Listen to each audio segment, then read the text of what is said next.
8 октябр асосгузори сулҳу ваҳдати миллӣ пешвои миллат президенти ҷумҳурии Тоҷикистон муҳтарам Эмомалӣ Раҳмон дар маҳаллаи 34 шаҳри Хуҷанд бинои 7 ошонаи маъмурии прокуратураи вилояти Суғдро ифтитоҳ намуданд. Корҳои сохтмонӣ дар бинои маъмурии прокуратураи вилояти Суғд соли 2018 оғоз гардида бо сифати баланд ва риояи талаботи шаҳрсозиву меъморӣ анҷом дода шудааст. Дар бинои асосии прокуратураи вилояти Суғд 111 ҳуҷраи корӣ, осорхона, китобхона, толори варзишӣ ва утоқҳои техникӣ мавҷуд аст ки бо таҷҳизоти зарурӣ таъмин буда барои кормандон шароити мусоиди фаъолият фароҳам мебошад. ҳукумати ҷумҳурии Тоҷикистон барои фароҳам овардани шароити мусоид ба кормандони мақомоти прокуратура пайваста ғамхорӣ зоҳир менамояд. боиси ифтихор аст ки бо ташаббуси бевоситаи асосгузори сулҳу ваҳдати миллӣ, пешвои миллат, президенти ҷумҳурии Тоҷикистон муҳтарам Эмомалӣ Раҳмон бинои 7 ошёнаи барҳавою замонавии прокуратураи вилояти Суғд дар шаҳри Хуҷанд сохта имрӯз аз ҷониби сарвари давлат ифтитоҳ ва ба истифода дода шуд. мавриди зикр аст ки дар даврони истиқлолият бинои прокуратураи шаҳру ноҳияҳои вилоят таъмир ва сохта ба истифода дода шуданд. барои кормандон тамоми шароитҳои зарурӣ фароҳам оварда шудааст ва музди меҳнати онҳо дар давраи соҳибистиқлолӣ 50 маротиба зиёд гардида 8 нафар бо мукофотҳои давлатӣ қадрдонӣ карда шуданд.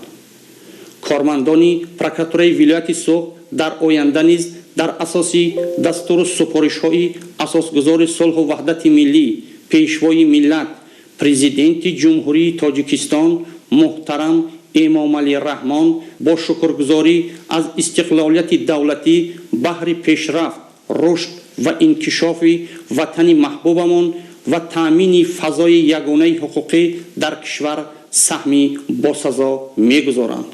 бинои дигари иншооти мазкур аз таҳхона ва 2 ошона иборат буда дар ошонаи якум ошхона барои 90 ҷои нишаст ва дар ошонаи дуюм маҷлисгоҳ бо 300 ҷои нишаст ҷойгир аст.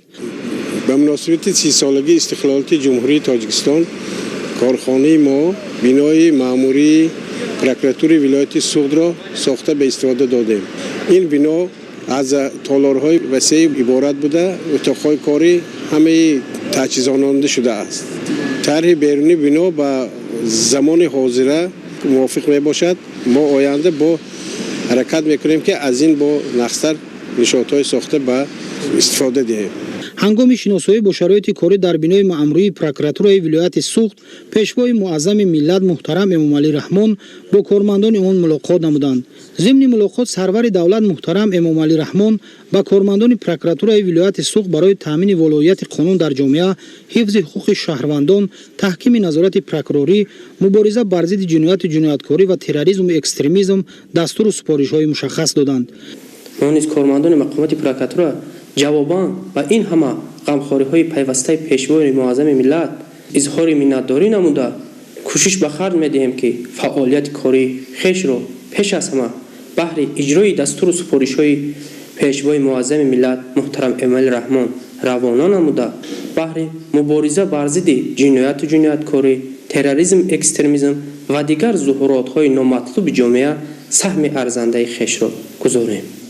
аз ғамхорӣ ва дастгирии асосгузори сулҳу ваҳдати миллӣ президенти ҷумҳурии Тоҷикистон муҳтарам Эмомалӣ Раҳмон миннатдор ҳастем ва кӯшиш ба харҷ медиҳем ки ба боварии он кас сазовор буда баҳри таҳкими қонуният, мубориза бар зидди ҷинояткорӣ тамоми кӯшишу ғайрати худро равона созем.